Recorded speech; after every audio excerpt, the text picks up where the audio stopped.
हरे Krishna Krishna conscious books YouTube channel में आपका स्वागत है। हम रीड कर रहे हैं शिला प्रभुपाद लीलामृत का द्वितीय भाग। हम रीड कर रहे हैं प्रकरण नंबर 45, जो हम यहाँ भी कंटिन्यू करेंगे। वितरकों की विधियों को लेकर एक असहमति पैदा हो गई। कुछ लोगों ने इस्कॉन सचिव को लिखकर शिकायत की थी कि उन्हें बहका कर या उन पर दबाव डालकर उनसे पुस्तकें खरीदवाई गई थी। इस शिकायत का उत्तर भक्तों ने अपने अपने ढंग से दिया।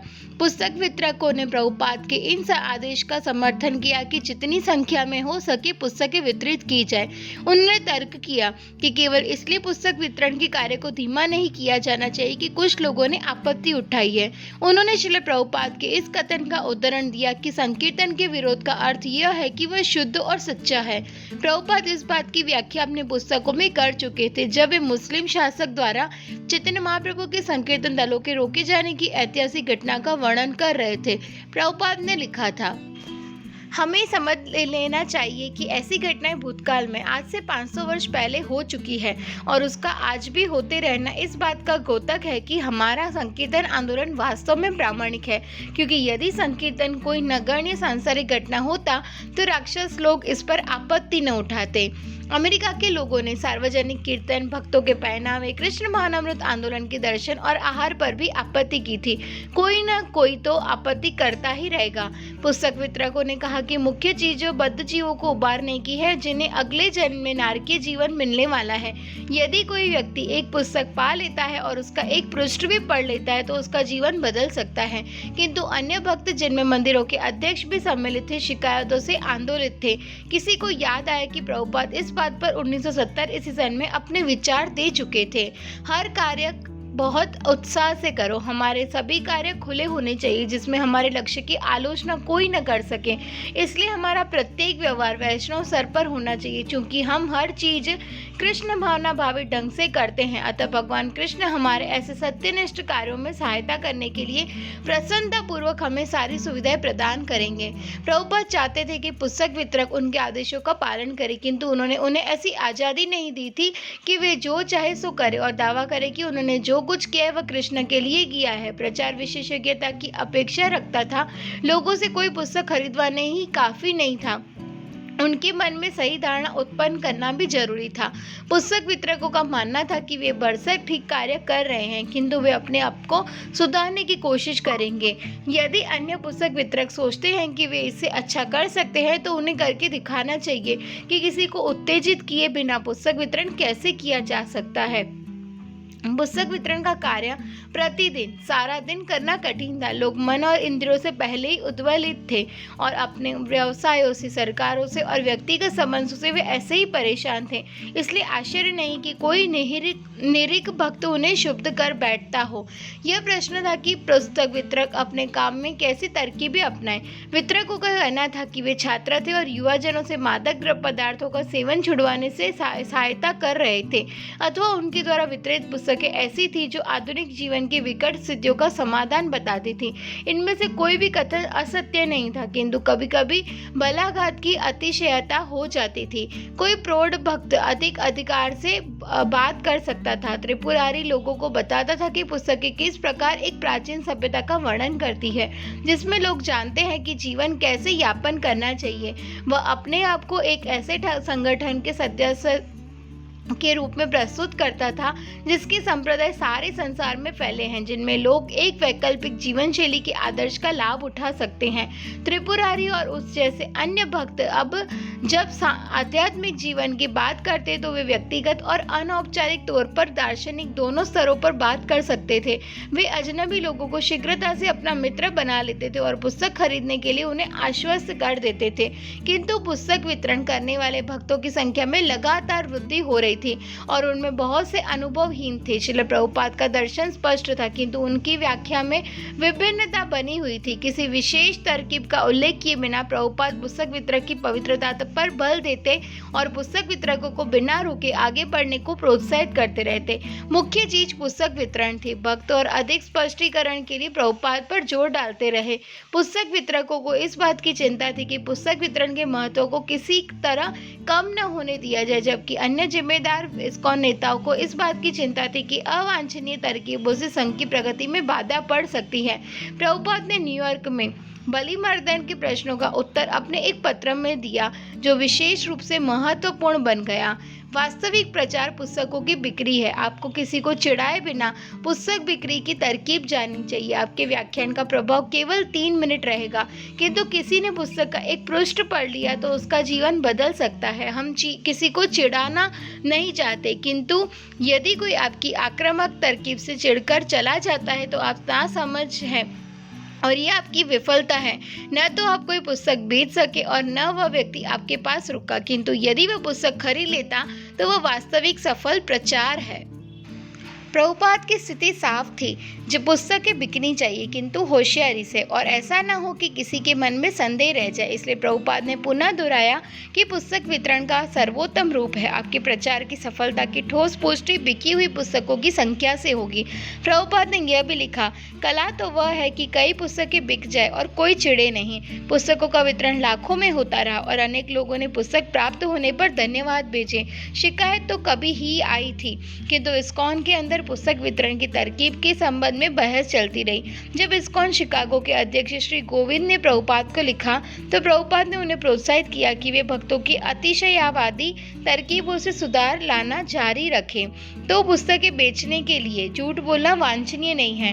यदि हम केवल यह कहते रहे कि कृष्ण कितने अद्भुत है तो ये झूठ नहीं है, किंतु अन्यथा बातें, झूठी बातें करने से हमें सत्य निष्ठा में प्रशिक्षण नहीं मिलेगा।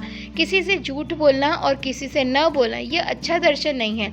ब्राह्मण तो सदैव सत्य वक्ता होते हैं, अपने शत्रुओं से भी। हमारी पुस्तकों में ऐसे गुण पर्याप्त मात्रा में है और यदि आप उनका सच्चे मन से वर्णन करें तो लोग पुस्तकें खरीदेंगे। आपको इसी कला का विकास करना है, झूठ बोलने की कला का नहीं। आप उन्हें परम सत्य का ज्ञान अपने उद्देश्य से कराइए, तिकड़मबाजी से नहीं। कृष्ण भावनामृत आंदोलन के विकास का यह अधिक परिपक्व स्तर है। नवंबर 1973 सैकड़ों स्त्री पुरुष प्रतिदिन पुस्तकें वितरित करने जाते थे। नवंबर में एक दिन न्यूयॉर्क सिटी मंदिर के भक्तों ने 13,200 पुस्तकें वितरित करके इस्कॉन का विश्व रिकॉर्ड तोड़ दिया। उसी दिन उन्होंने 15,000 लोगों को प्रसाद भी बांटा। 1973 ईस्वी सन के वर्ष में इस्कॉन की पुस्तक बिक्री का कुल योग 41,69,000 था। जब श्रील प्रभुपाद को यह संख्या ज्ञात हुई तो उन्होंने रामेश्वर को लिखा, मुझे तुम्हारे इन शब्दों में विश्वास है कि अगले वर्ष की संख्या गत वर्ष की संख्या से काफ़ी ऊपर होगी। आध्यात्मिक शक्ति की यही प्रकृति है। यदि हम अपनी शक्ति का प्रयोग करें तो ये बराबरी बढ़ती रहती है। 1974 ईस्वी सन के आरंभ में श्रील प्रभुपाद पुनः लॉस एंजलिस वापस आए। एक दिन सवेरे पुस्तक वितरण पर बल देते हुए उन्होंने श्रीमद् भागवत पर एक व्याख्यान दिया। उन्होंने कहा, श्रीमद् भागवत जैसा साहित्य सारे ब्रह्मांड में दूसरा कोई नहीं है। उससे किसी भी प्रतिद्वंद्विता की यहाँ तुलना नहीं हो सकती। उसका प्रत्येक शब्द मानव समाज के कल्याण के लिए है, प्रत्येक शब्द। इसलिए हम पुस्तक वितरण पर इतना बल देते हैं। यदि किसी तरह पुस्तक किसी के हाथ लग जाती है तो वह लाभान्वित होगा। कम से कम वह कहेगा, मैंने इसका इतना मूल्य दिया है, देखिए इसमें क्या है। यदि वह एक श्लोक भी पढ़ लेता है तो उसका जीवन सफल हो जाता है। केवल एक श्लोक, एक शब्द, ये इतनी उत्तम चीज है, इसलिए हम इतना बल दे रहे हैं। कृपया पुस्तकें वितरित कीजिए, पुस्तकें वितरित कीजिए, पुस्तकें वितरित कीजिए। 1974 ईस्वी सन का आरंभ एक प्रकार के गंभीर गतिरोध के साथ हुआ। सुप्रीम कोर्ट ने वियतनाम युद्ध के विरोधियों के विरुद्ध निर्णय लिया। वे प्राइवेट व्यापार मार्केटों में राजनीतिक पर्चे नहीं बांट सकते थे। लाभ न कमाने वाले नागरिकों के दल, जिसमें धार्मिक दल भी सम्मिलित थे, निजी स्थानों में लोगों से अनुनय विनय करने का काम केवल उन स्थानों के मालिकों की अनुमति से कर सकते थे। इस प्रकार जिन मार्केटों का उपयोग भक्त पुस्तक वितरण के लिए अब तक करते आए थे, वे उनके कार्य क्षेत्र से बाहर हो गए। जिस कानून ने भक्तों को निजी संपत्ति के प्रयोग से वंचित किया, उसी ने सार्वजनिक स्थानों में उनकी पहुंच भी करा दी। जब इस्कॉन भक्तों ने लास वेगास हवाई अड्डे के विरुद्ध, जो उस नगर के आधिपत्य में था, कानूनी मुकदमा किया तो उन्हें इस आधार पर तुरंत आज्ञा मिल गई कि हवाई अड्डा उनके भाषण की स्वतंत्रता का अपहरण कर रहा है। इस आदेश से पुस्तक वितरण में एक नए युग के आरंभ की संभावना प्रकट हुई। इससे सभी बड़े हवाई अड्डों में संकीर्तन संभव हो गया। भक्तों ने इसे इस प्रमाण के रूप में अनुग्रह ग्रहण किया कि पुस्तक वितरण बढ़ाने के लिए कृष्ण प्रभुपाद के माध्यम से कार्य कर रहे हैं। इसके पूर्व किसी आध्यात्मिक गुरु ने वैदिक साहित्य का इतने बड़े स्तर पर वितरण नहीं किया था। ये एक दूसरा लक्षण था कि श्रील प्रभुपाद कृष्ण के अधिकृत प्रतिनिधि थे और प्रभुपाद के आदेशों के पालन के अपने प्रयास से भक्त भी कृष्ण द्वारा अधिकृत हो रहे थे। किंतु यह तभी संभव था यदि भक्त समर्पण और त्याग के परीक्षणों से गुजरने के लिए तैयार हो। प्रघोष, मैं एक दिन हवाई अड्डे पर गया और एक काले आदमी के पास पहुंचकर बोला, क्षमा करें। इतना ही कहा था कि उसने मेरे मुंह पर एक घूंसा जमाया और मुझे गिरा दिया। उस समय मेरे दिमाग में कई विचार आए। उस दिन सवेरे की कक्षा में त्रिपुरारी ने जो शब्द कहे थे वे जैसे मेरे कानों में गूंजने लगे। हमें दृढ़ संकल्प होना है। अतः मैं अपने आप से कहा, ठीक है, मैं वापस खड़ा होकर फिर प्रयास करता रहूंगा। मैं खड़ा हो गया और एक दूसरे आदमी की ओर मुड़ने की प्रेरणा के साथ उसके पास गया और प्रभुपाद की एक पुस्तक उसे दी। एक अन्य अवसर पर एक पति पत्नी का जोड़ा मेरे पास आया, किंतु पति का मुझसे जैसे कुछ लेना देना नहीं था। जब स्त्री ने देखा कि पुस्तक आध्यात्मिक है तो वह रुक गई और बोली, यह पुस्तक कैसी है? मैंने बड़ी रुखाई से कहा, यह पुस्तक जन्म और मृत्यु के बारे में बताती है और उसके बाद के बारे में भी। वह बोली, आहा। तब वह अपने पति की ओर मुड़ी और कहा, इसे खरीद लीजिए। लेकिन उसने कहा, मुझे नहीं चाहिए, आओ चले। वह बोली, कृपया। उसके पति ने कहा, तुम खरीदो, और वह चला गया। वह मेरे पास रुक गई और बोली, क्या यह पुस्तक के बारे में आप मुझे कुछ और बताएंगे? मैंने बताना आरंभ किया और अंत में कहा, अब कहाँ से आ रही है? वे बोली, मैं रोचेस्टर से आ रही हूँ। तब उसने एक यह रहस्य खोला कि वह मेयो क्लिनिक से आ रही थी और उसे जीवनलेवा कैंसर था और वह मरने वाली थी। उसने कहा, मैं निराशा की इस घड़ी में यह पुस्तक पढ़ना चाहती हूँ। उसने मुझे $10 दिए और कहा, आपको बहुत बहुत धन्यवाद। तब पुस्तक लेकर वह तेजी से चली गई। कुछ समय बाद वह फिर आई और मुझे वही पाया। उसने मुझसे हाथ मिलाया और धन्यवाद दिया।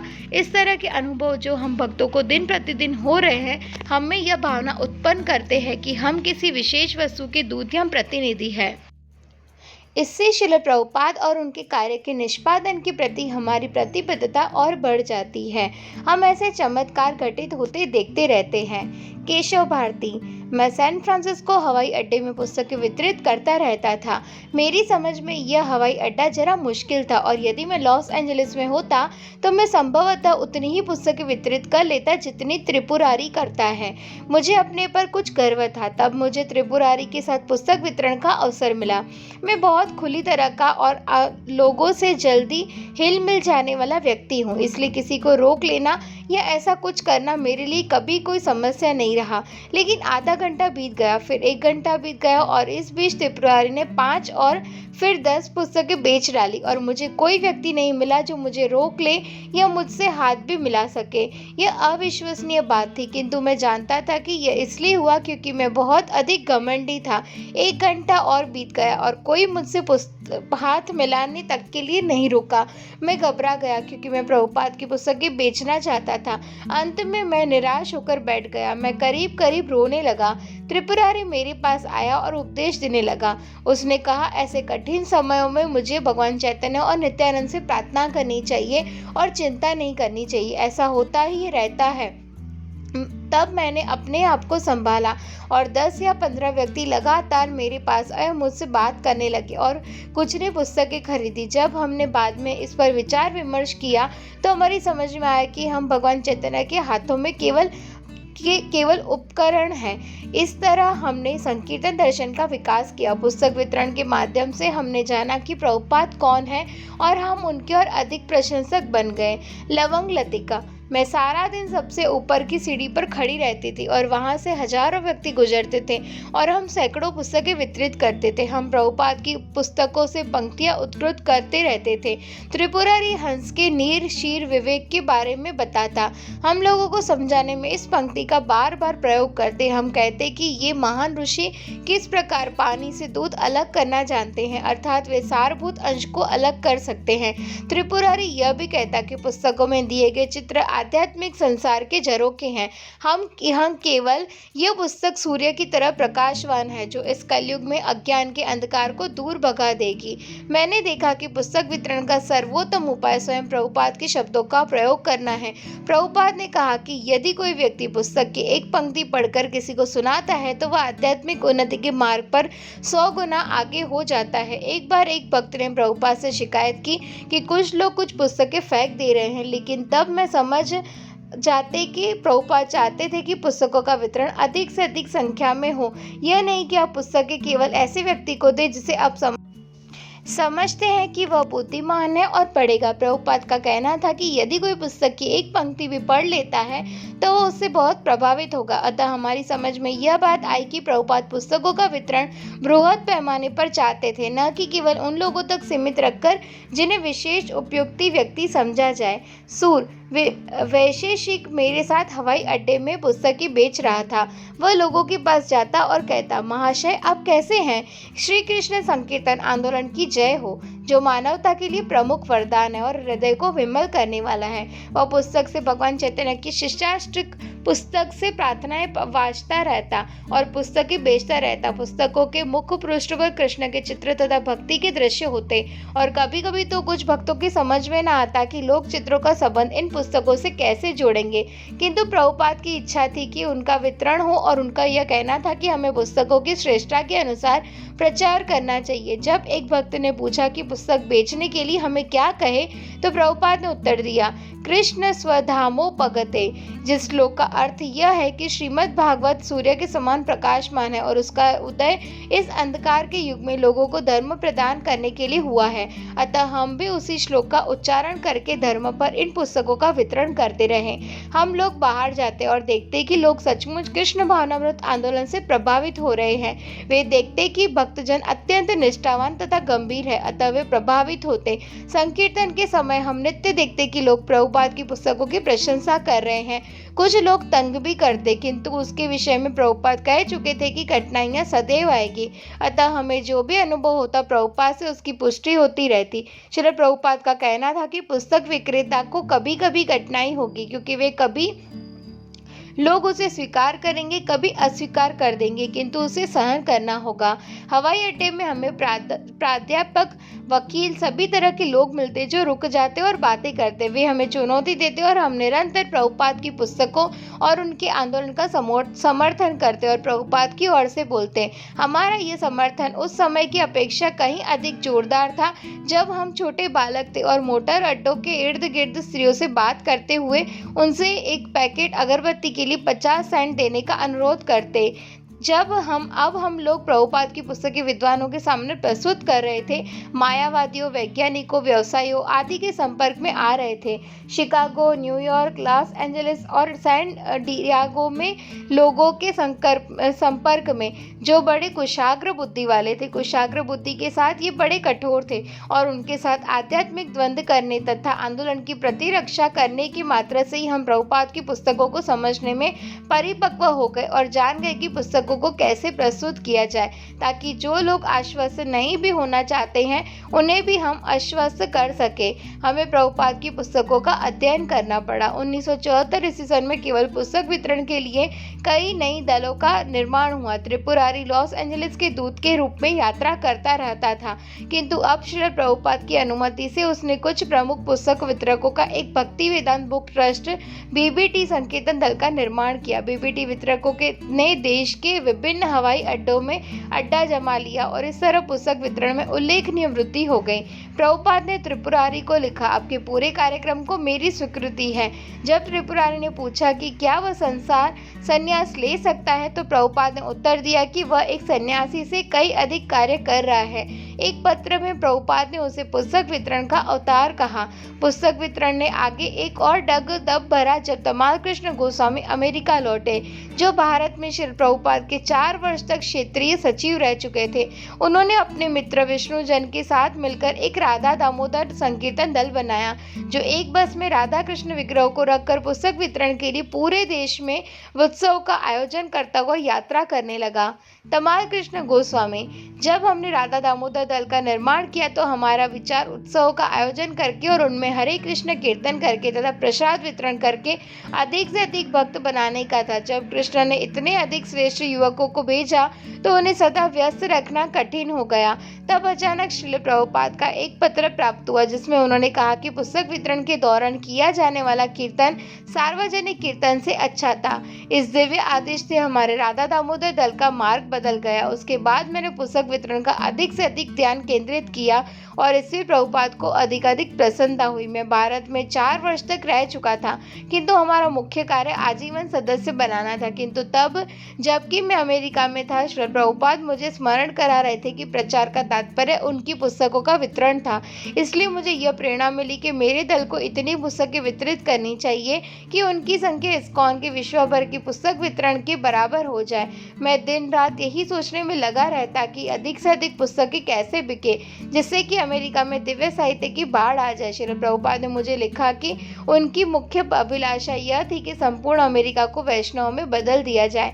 जब तक हमने राधा दामोदर दल नहीं बनाया था तब तक पुस्तक वितरण का ढंग यह था कि किसी व्यक्ति को उसके अनुदान के अनुरूप छोटे, मध्यम या बड़े आकार की पुस्तक दी जाए। किंतु प्रभुपाद ने मुझसे कहा कि पुस्तक वितरण के सभी प्रकारों में उनकी बड़ी पुस्तकों का वितरण करना सबसे अधिक महत्वपूर्ण था।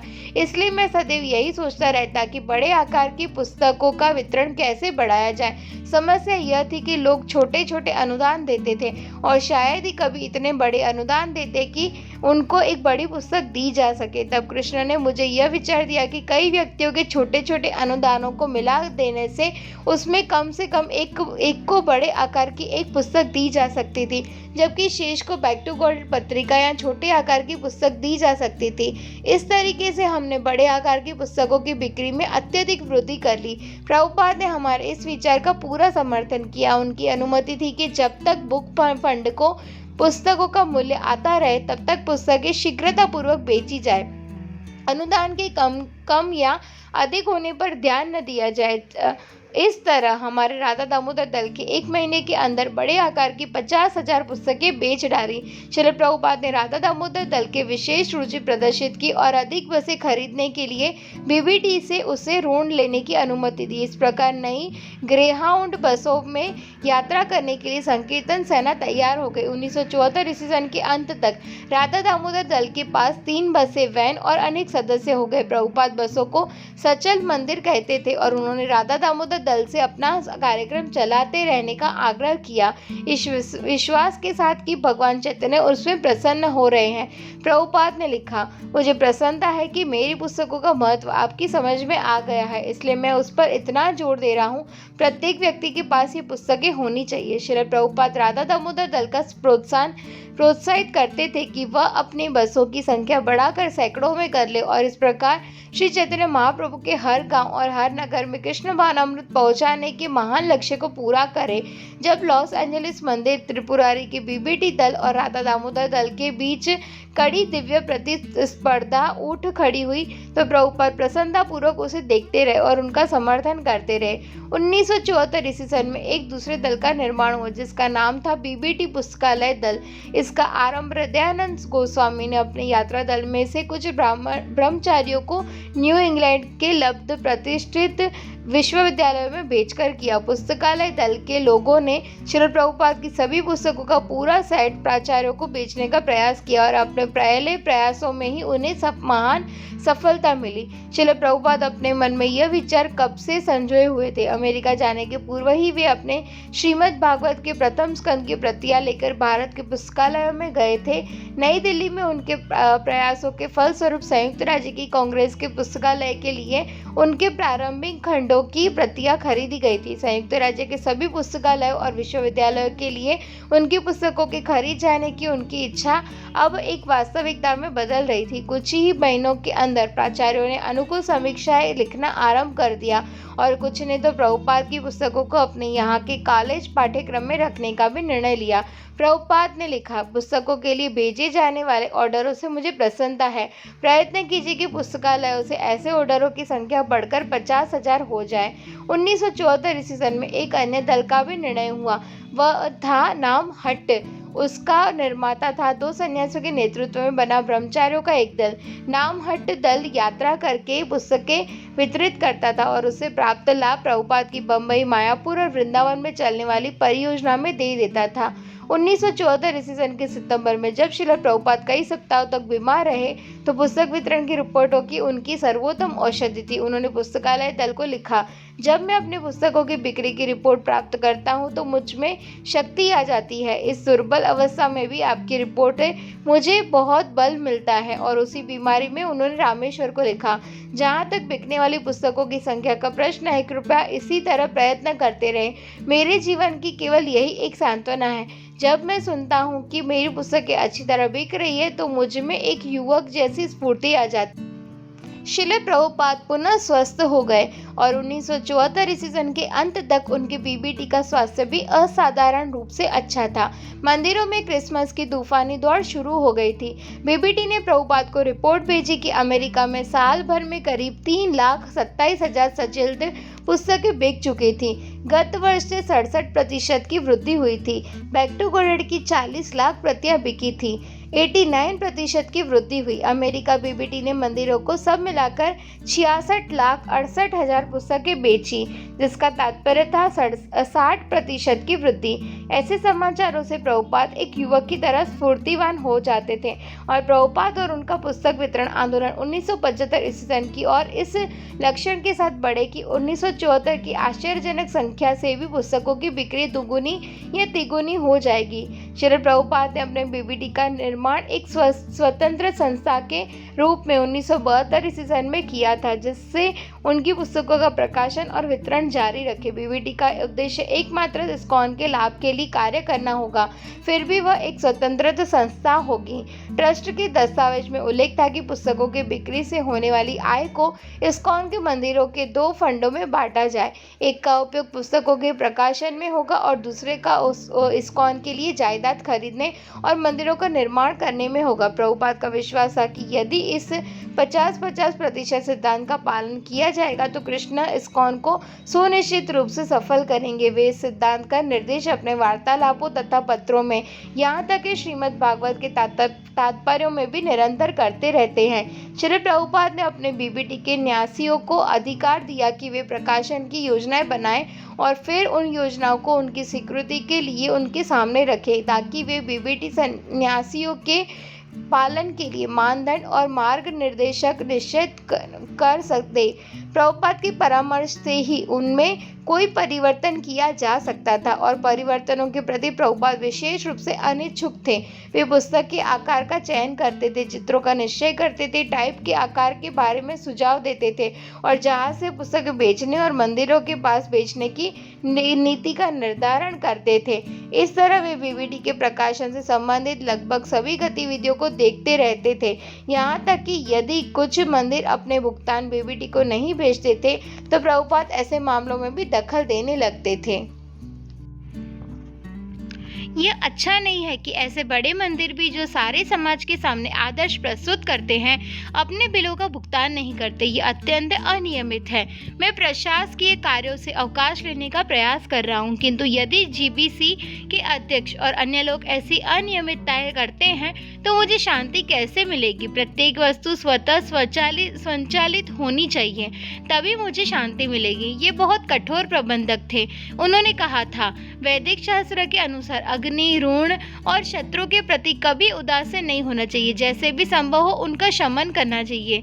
श्रील प्रभुपाद अन्य चीजों के साथ पुस्तक वितरण को इस्कॉन की आर्थिक मजबूती का आधार मानते थे। अन्य धंधे भी सहायक हो सकते थे, किंतु पुस्तक बिक्री सबसे उत्तम थी क्योंकि इससे प्रचार के साथ आय का योग था। जैसा कि उन्होंने एक मंदिर के अध्यक्ष को लिखा, मुझे इससे बड़ा उत्साह मिलता है कि हमारे पुस्तकों का वितरण बहुत अच्छे ढंग से हो रहा है। संसार भर में हमारा यह प्रमुख व्यवसाय है। यदि आप इस पर पूरा ध्यान देते हैं तो धन की कभी कमी नहीं होगी। और एक अन्य अवसर पर जहां तक संघ के प्रमुख व्यक्तियों का व्यवसाय पर बल देने की बात है, आपको समझना चाहिए कि व्यवसाय का अर्थ क्या है। व्यवसाय का अर्थ है प्रचार में सहायता करना। प्रचार करने के लिए वित्तीय सहायता चाहिए, अन्यथा व्यवसाय की कोई जरूरत नहीं रह जाएगी। जहां तक मैं समझता हूं, हमारा पुस्तक व्यवसाय हमारे आंदोलन को आधार देने के लिए पर्याप्त है। श्रील प्रभुपाद बीबीटी द्वारा मंदिरों को दिए जाने वाले ऋणों की भी देखरेख करते थे। यदि किसी जीबीसी सचिव अथवा मंदिर के अध्यक्ष को ऋण की जरूरत होती थी तो उसे श्रील प्रभुपाद के पास जाना पड़ता था। 1973 और 1974 में उन्होंने डलास, हवाई, सिडनी, शिकागो और वानकूवर में मंदिरों के निर्माण क्रम अथवा सुधार के लिए काफी मात्रा में ऋण स्वीकृत किए। उन्होंने राधा दामोदर दल को भी चलते फिरते मंदिर या बसों की खरीदारी के लिए ऋण लिए और एक ऋण दक्षिण अमेरिका में पुस्तकों के प्रकाशन के लिए दिया। कीर्तनानंद महाराज को न्यू वृंदावन के लिए प्रति वर्ष $50,000 का ऋण स्वतः प्राप्त होता था, किंतु प्रभुपाद ऐसी योजनाओं के लिए ऋण की प्रार्थना स्वीकार कर देते थे जिसे वे बीबीटी के उद्देश्यों के असंगत समझते थे। 6 नवंबर को उन्होंने रामेश्वर को लिखा, नहीं, हम बीबीटी का धन ऐसे उद्देश्यों के लिए ऋण में नहीं दे सकते जो बीबीटी के अनुबंध में नहीं है। गायों, उपकरणों और आहार गृहों के वास्ते लिए गए ऋणों को वापस करना जरूरी है। प्रकाशन और मंदिर निर्माण के अतिरिक्त अन्य किसी कार्य के लिए ऋण नहीं दिया जा सकता। 1974 ईस्वी सन में आरंभ करके प्रभुपाद ने बीबीटी के लाभों का उपयोग भारत में वृंदावन, मायापुर और विशेष रूप से बंबई के मंदिरों के निर्माण में किया। रामेश्वर ने भक्तों को बीबीटी के इस विशेष उद्देश्य के अवगत कराया। श्रील प्रभुपाद स्वयं सभी भारतीय कार्यक्रमों और खर्चों की देखरेख कर रहे हैं। यदि ₹1 का भी दुरुपयोग होता है तो प्रभुपाद क्षुब्ध हो जाते हैं और कृपा पूर्वक भक्तों को डांट पिटाते हैं। इस धन का उपार्जन अनेक भक्तों के पसीने से होता है, तो आप इसके बारे में सावधान क्यों नहीं रहते? श्रील प्रभुपाद चाहते थे कि हमारा वृंदावन मंदिर, श्री कृष्ण बलराम मंदिर जन्माष्टमी तक पूरा हो जाए। प्रभुपाद श्री मायापुर का मंदिर भी पूरी तरह निर्मित देखना चाहते थे। इस संबंध में एक मनोरंजक बात जो मुझे बताई गई थी वह यह थी कि भारत में 10 पैसे में एक ईंट आती है।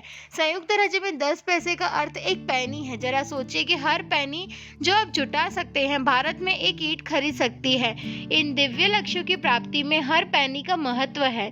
प्रभुपाद ने लिखा, भारत में ये स्थान आध्यात्मिक दृष्टि से शक्तिशाली है। मायापुर और वृंदावन में मंदिरों की स्थापना से हम अपने आंदोलन की शुचिता को सुनिश्चित कर सकते हैं।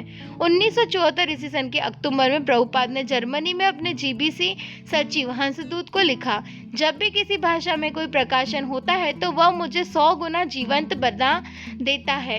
यद्यपि भक्ति सदन सरस्वती का श्रील प्रभुपाद को यही आदेश था कि वे अंग्रेजी में प्रचार और प्रकाशन करें, किंतु प्रभुपाद ने उस आदेश का विस्तार करके उसमें सभी भाषाओं और संसार के सभी देशों को सम्मिलित कर लिया था। प्रभुपाद ने 1972 ईस्वी सन में यूरोप के अपने एक प्रथम भक्त को लिखा था, मेरी पहली चिंता यह है कि मेरी पुस्तकों का प्रकाशन और वितरण समस्त संसार में अधिक से अधिक हो। प्रभुपाद सदैव अंग्रेजी में लिखते थे, किंतु 1968 ईस्वी सन में बाद से जब इस्कॉन का विस्तार अन्य देशों में होने लगा था, वे विदेशी भाषाओं में भी अपनी पुस्तकों के प्रकाशन की बात करने लगे थे। जब 1972 ईस्वी सन में भगवत गीता का जर्मन संस्करण प्रकाशित हुआ तब प्रभुपाद ने हंसदूत को लिखा था, आपने जर्मन भाषा में भगवत गीता का प्रकाशन करके ठीक काम किया है और आपकी इस महान सेवा की मैं सराहना करता हूँ। 1973 ईस्वी सन तक अनेक संकीर्तन दल सारे जर्मनी में यात्रा करने लगे थे और प्रति सप्ताह भगवत गीता की सैकड़ों प्रतियां वितरित करने लगे थे। हंसदूत ने वादा किया था कि वह प्रति मास एक पुस्तक का जर्मन भाषा में अनुवाद करेगा और जब 1974 ईस्वी सन की हेमंत ऋतु में प्रभुपाद ने हाल में प्रकाशित 6 जर्मन अनुवादों के बारे में सुना तो उन्होंने उत्तर में लिखा, मेरे लिए वह अति हर्ष का समाचार है, धन्यवाद। यूरोप को जर्मन पुस्तकों से आप्लावित कर दे। श्रील प्रभुपाद कहते थे कि जब भी वे कोई पुस्तक प्रकाशित करते हैं तो उन्हें लगता है कि उन्होंने एक साम्राज्य जीत लिया है। उनकी पुस्तकें उस आध्यात्मिक क्रांति का आधार थी जो अंततः मानव समाज को बदल देगी और उसे कलयुग में दुष्प्रभाव से बचा लेगी। प्रभुपाद ने अनुरोध किया, स्पेनिश भाषा में साहित्य प्रभुत मात्रा में उत्पन्न कीजिए। जब हृदयानंद गोस्वामी दक्षिण अमेरिका में क्षेत्रीय प्रमुख नियुक्त हुए थे तो प्रभुपाद ने आदेश दिया था कि मंदिरों के निर्माण की अपेक्षा पुस्तक वितरण को वरीयता दी जाए। प्रभुपाद ने लिखा था, संयुक्त राज्य में विशाल मंदिरों के निर्माण के पूर्व ही मैं प्रकाशन करने लगा था, अतएव आपको भी पूर्व आचार्यों के पद चिन्हों पर चलना चाहिए। हृदयानंद गोस्वामी ने मैक्सिको में एक स्पेनिश बीबीटी का निर्माण किया था और पुस्तक वितरण को प्राथमिकता दी थी। 1974 ईस्वी सन के आरंभ में जब स्पेनिश बीबीटी ने श्रीमद् भागवत प्रथम खंड, भगवद गीता और लीला पुरुषोत्तम भगवान श्री कृष्ण के अनुवादों के प्रकाशन की पूरी तैयारी कर ली थी, तब प्रभुपाद ने लिखा, अपने कृष्ण भावना भावित दर्शन के इन पुस्तकों का इतनी सारी विभिन्न भाषाओं में प्रकाशन करके हम वास्तव में संसार भर के सभी लोगों में, विशेषकर पाश्चात्य देशों में अपने आंदोलन का समावेश कर सकते हैं और हम सभी राष्ट्रों को अक्षरशः कृष्ण चेतन राष्ट्र बना सकते हैं। जो स्पेनिश बैक टू गॉड की 1 लाख प्रतियां छपी तो प्रभुपाद ने लिखा, जब उन्हें हर एक को दीजिए। स्पेनिश पुस्तकों का वितरण अमेरिका के बाद संसार में सबसे आगे हो गया। श्रील प्रभुपाद के दक्षिण यूरोप में प्रतिनिधि भगवान ने फ्रेंच और इटालियन भाषाओं में प्रकाशन आरंभ कर दिया था और 1972 के दिसंबर में ही वह फ्रेंच में प्रभुपाद की पुस्तक easy journey to other planets को प्रकाशित कर चुका था। 1974 ईस्वी सन के आरंभ से फ्रांस में 3 दल प्रतिदिन 1000 पुस्तकें बेचने लगते थे, जिनमें एक पुस्तक फ्रेंच भगवद गीता यथारूप भी थी। भगवान बैक टू गॉड का इटालियन संस्करण पहले ही निकाल चुका था और फ्रेंच में श्री ईशोपनिषद छप रहा था। हरे कृष्णा। तो आज का पार्ट यहीं तक। नेक्स्ट पार्ट में हम ये चैप्टर फिर से कंटिन्यू करेंगे। वांछा कल्पतरुभ्यश्च कृपा सिंधुभ्य एव च पतितानां पावनेभ्यो वैष्णवेभ्यो नमो नमः। श्रील प्रभुपाद की जय।